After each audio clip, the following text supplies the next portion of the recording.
Hello guys, welcome back to another video. Today we're looking at the newly launched Honor 8. They were kind enough to invite me along to the Paris launch last month where they unveiled this absolutely gorgeous phone. This is going to be available for £369, which is absolutely ridiculous for the specs that we've got involved. This is running Android 6.0. It comes in three different colours: pearl white, sapphire blue and midnight black.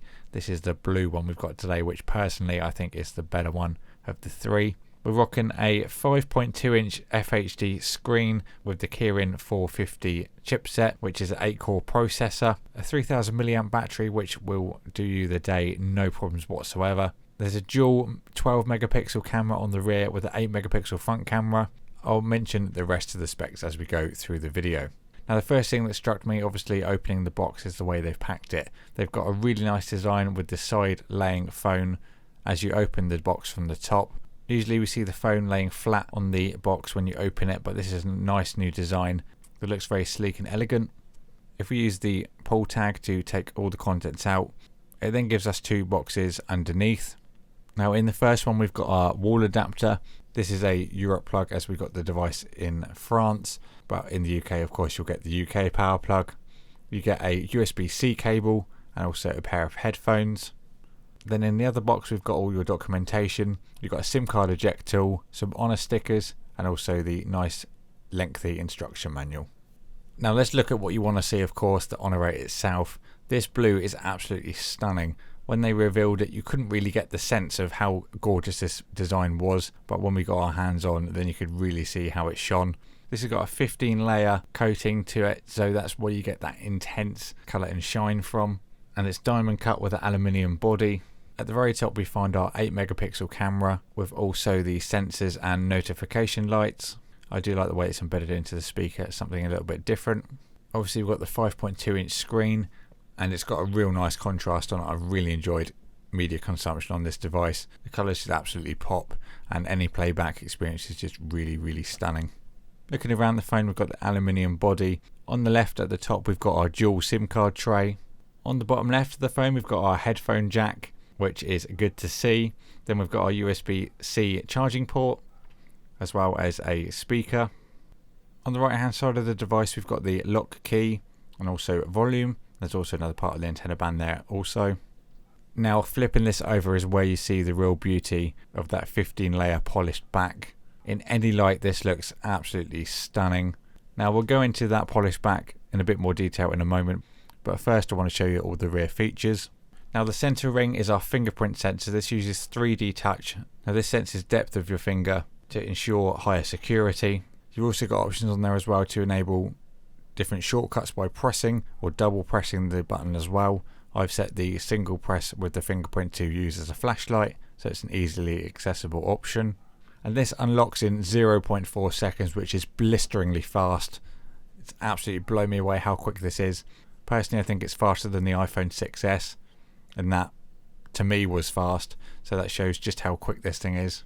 At the top of the device we have the dual 12 megapixel cameras. Alongside that we've got a nice LED flash. These have a 1.25 UM pixel size for a really great picture quality. We'll get more into the camera features in a few minutes. Now back to the body of the actual device itself on the rear. Now if you assume that the back of this device is going to be a fingerprint magnet, you would be correct. As you can see I've polished this for the video to show you just how gorgeous it looks, and now I'm going to show you just how easy it is to get fingerprints on. This comes with the territory. If you buy a high gloss device you're going to expect fingerprints, very similar to the jet black iPhone 7. Ramping up the brightness on this clip you can see just how easy it is to get fingerprints on. Kindly they included a nice case to just snap on the back, a nice clear one, which can help keep the nice look of the rear of the device.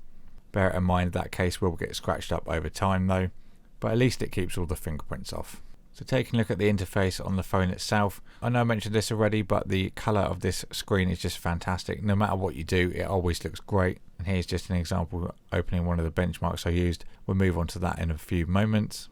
Now the camera is one aspect I really want to cover, being someone that uses a camera pretty much every day. This is a big interest of mine on this device. So firstly I'm going to show you the wide aperture modes. You can go from an f-stop of 0.95, really shallow depth of field, and then you can open it up. Nice little adjustment you can do on the screen there. Here's one taken at 0.95. And then there's a shot there of f16, obviously wide open. you can see a lot more detail in the background, whereas you get a nice bokeh when you use the 0.95 f-stop. A few options in there for filters as well. Black and white is a personal favourite of mine for photos, so that's one I've used quite a lot. Moving on to videos, the 1080p sample for you to see here. This is without any colour correction or post-production whatsoever, so it's literally raw out the camera, just to give you an idea. Touch to focus as well, we see that in generally most phones.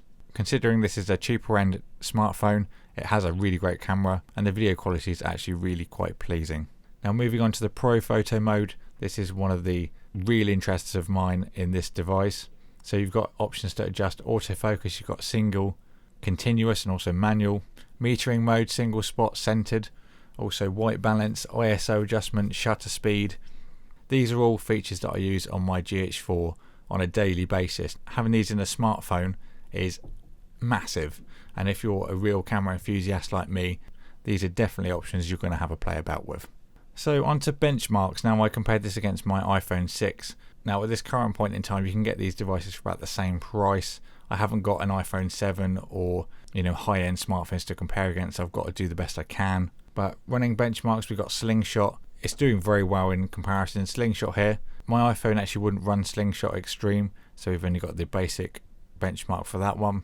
Going on to Ice Storm and Ice Storm Extreme, maxed out on both devices. Slingshot's the more power intensive benchmark of the two. But then we move on to some S7 Edge comparisons. This is one of the devices I had before. I've got some benchmarks that we can compare against for this.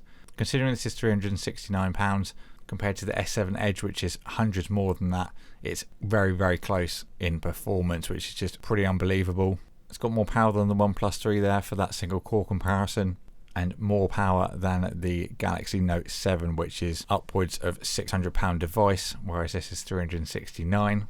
Now battery life, I ran the Geekbench battery test for this one. As you can see, 7 hours and 46 minutes continuous. That was from 100% to 20 of battery.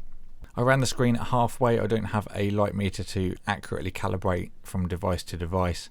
For example, I charge this to 100% overnight, using it on a day-to-day basis. I've got about 20% left when I get to the end of the day, so that gives you an idea of just the amount you can do on this. Now that runs everything from emails, social media, the occasional YouTube video I might watch, literally everything I do on that phone.